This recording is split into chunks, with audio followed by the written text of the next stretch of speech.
is about, response is actually about Huntington, you know, and I think that part of the book, the way I read the book in a way, this kind of a response to some of the conversation here, is that in some ways our discussion has spread beyond what the book actually discusses, and the book tends to be, look at the arena of culture, right, and cultural history, and in a cultural history, it matters, some things are incontestable. The record is either there or the record is not. You know, it's not so much whether people would like to believe it or what they feel about it, but you know, that I feel is the strongest part of what Ilya and Ranjit do here. It's not just a polemic, though they definitely draw inferences and kind of point in different directions. It's the actual accumulation of detail in drawing, you know, clear historical lines between things, which is, I think, a very powerful part of the book. And there's a couple of things here which are factual, which I wanted to talk about. One is this issue of Huntington and your response to Huntington. I think Huntington was thrust upon us. I actually read the original essay, I think it was in Foreign Affairs way back when, 18 years ago, but nobody talked about it very much. It became thrust upon us after the 9/11 in 2001, when it was broadly used as an apologia. You know, this was Huntington, and his thesis was routinely used on a daily basis by the neocons as their, you know, as their full justification, as though it was a seamless justification for the war. So it's not as though Huntington's ideas had so much relevance, I think, in the sense, but in fact, in the way they were used, you know, in the way they were applied, and they were used as an apologia. And also this one thing I did want to mention, Dr. Kakar, about this thing about India and Portugal, which I think is a very interesting question. You said, you know, India or Goa got affected, but how much did Portugal get affected? I think in this area of cultural history, again, you know, these things it's not so much, the undeniable fact is that the whole Indian, I mean, look, in cultural history, let's look at the area of food, for instance, things which we don't necessarily, you know, will use as the main focus. In the area of food, the entire Indian subcontinent gets transformed. And so does Brazil, so does Europe, completely gets transformed. And these cultural things, I mean, these effects in cultural history, I think, are much more profound than we would like to. I mean, Fado, for instance, has Arab and African roots. Camões, who does Camões belong to? You know, this foundational writer who spent so many years in the East, writing from the East, or Garcia de Horta, who had this essential friendship. And so I feel that in this particular area, as a cultural history, I personally find the book very, very persuasive. You know, it's not so much a rallying cry as a kind of a stepping stone, if you like, in a way that I think of it. If history was only about facts, it would be so easy. But history is about interpretation of those facts. That's why you have a rewriting of history occurring all the time. So that is why history is supposed to be so contentious. Same events, you will have historical, completely different. But that is why I was saying how difficult it would be, because all the events mentioned, there would be so many other articles, etc., completely different. So history is really interpretation, not facts. Otherwise, it would be easy. Sure. So that was one, I think. And the other, I think you're right. Of course, Portugal did get affected. I was talking about the degrees.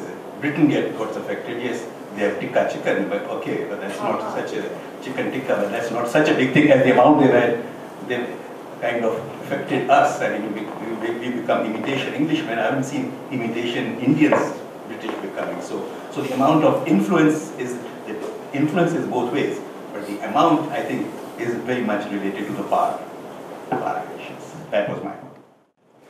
I was wondering if, of course, the book is looking at the past and trying to explain many things. The pace of cultural changes today, does it have any pointers as to, well, the existential complexity you mentioned? What is happening right now? The pace, it's different than earlier, the mixture of ideas, people, etc. And at popular levels much more so than earlier.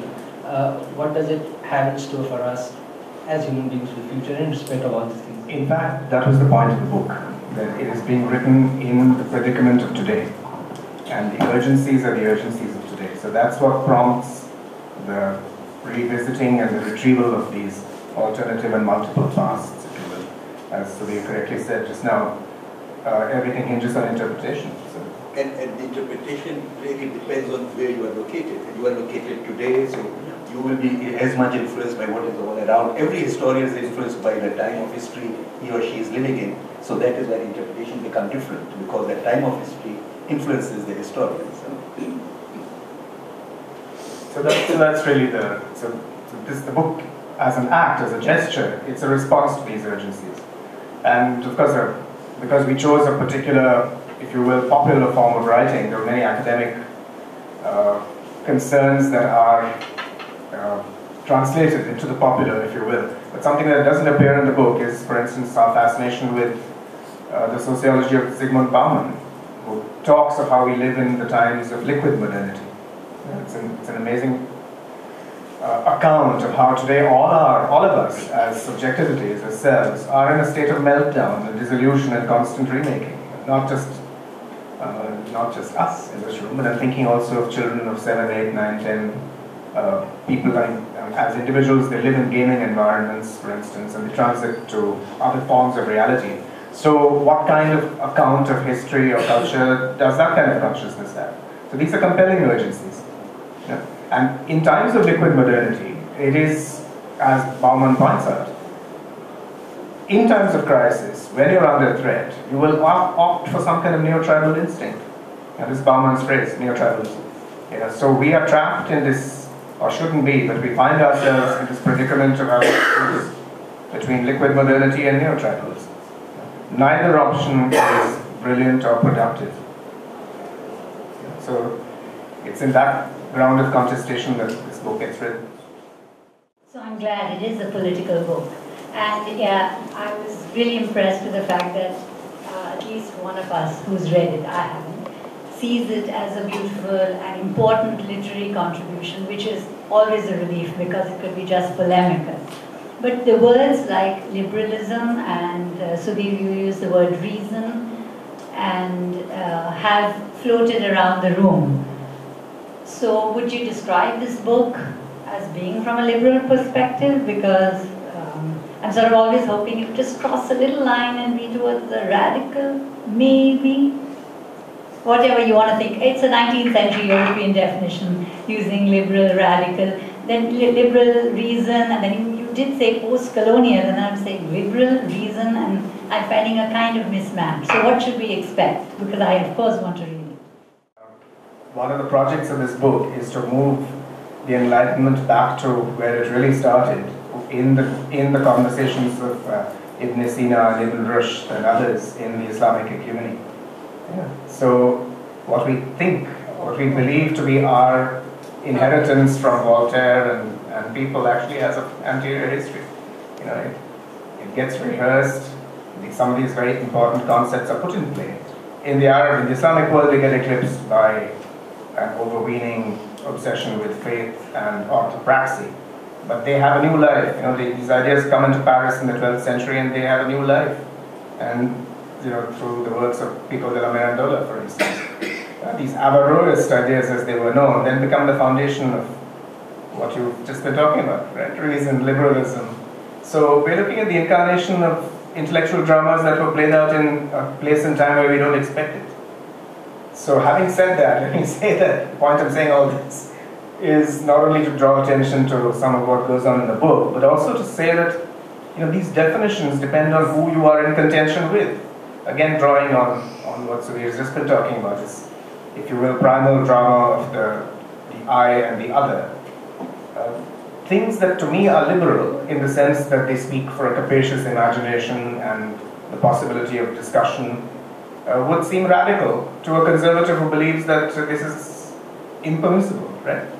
So, if you want to call the book a liberal book, it is a liberal book because it upholds the value of a capacious imagination, one that can look at diverse points of view on a subject and look at things that have been eclipsed out of sight, if you will, and a book that really believes that dialogue and debate are a way forward, not the annihilation of the other.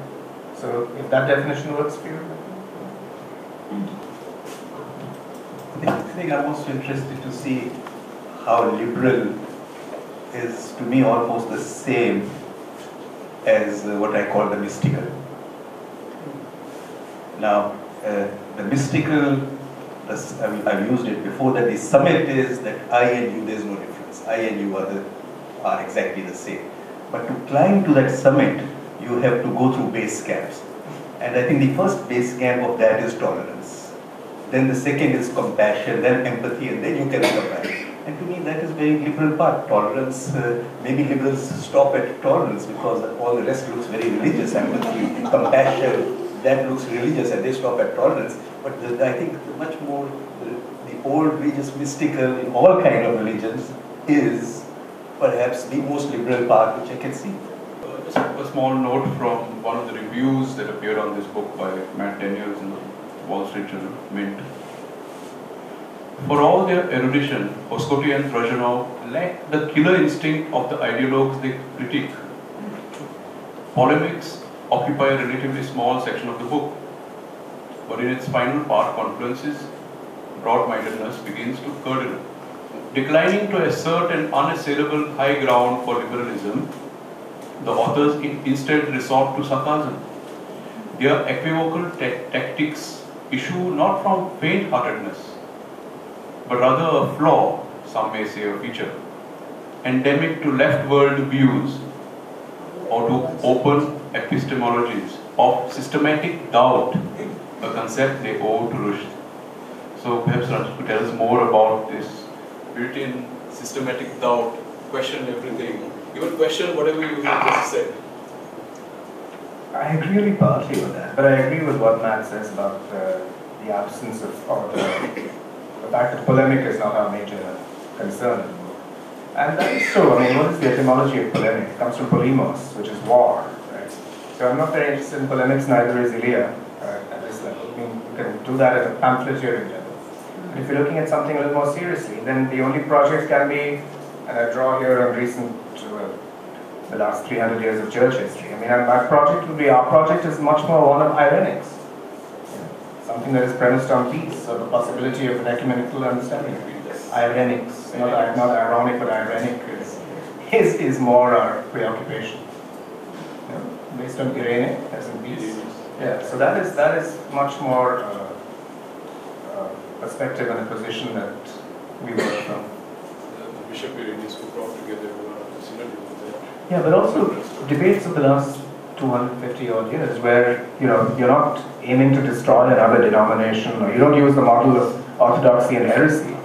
You're trying to understand the other viewpoint. It's a banal, simple, everyday activity. You're trying to understand the other. It's not glamorous, and we're not out to decapitate the enemy, but it's probably more constructive to achieve some kind of understanding through just conversation.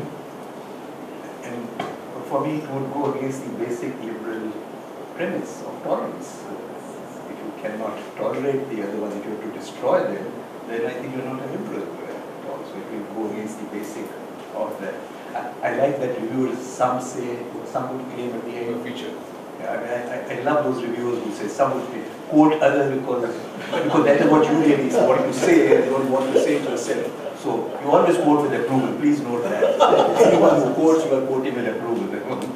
I guess it's a kind of a backhanded compliment saying that there is this built-in systematic doubt, which is again a liberal approach. You are not rigid in your views.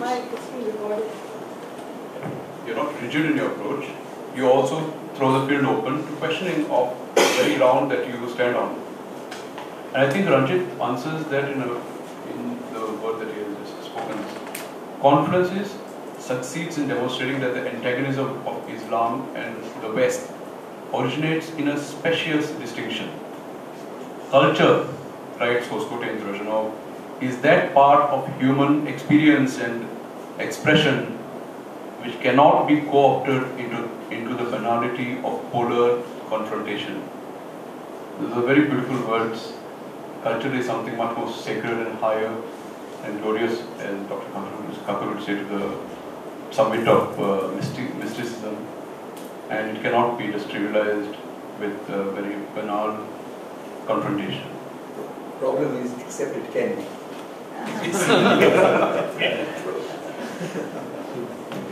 So, shall we conclude? Yes. Yeah, on that note, we close this conversation. Thank you, Dr. Thank you.